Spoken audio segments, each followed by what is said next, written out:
question is regarding the importance of weak hadith, that is da'if. Should we follow the da'if ahadith?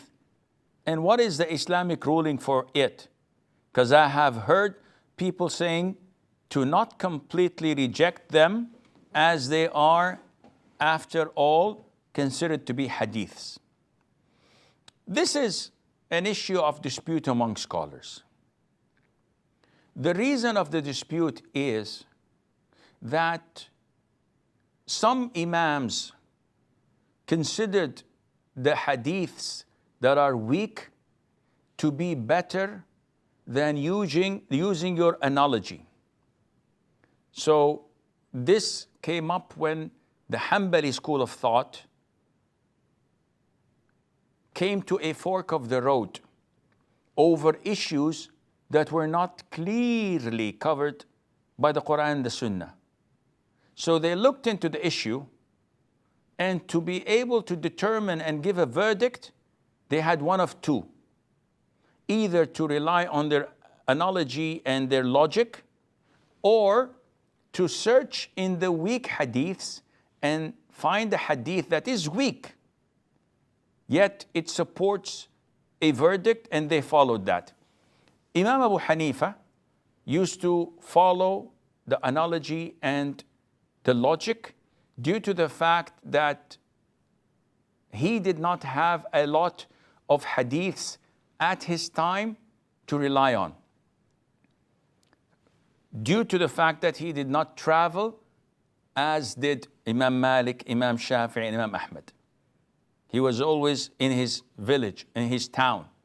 And people from all over came there and shared with him some of the hadiths that they had heard, but not all of it.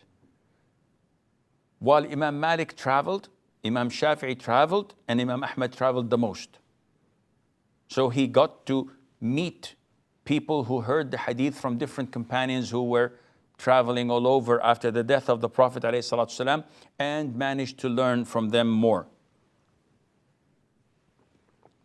Now the problem is that when we come to a weak or da'if hadith, scholars that said that we can refer to it sometimes said that there are conditions. One, that the weakness of the hadith is not due to one of the narrators being a liar or being an innovator.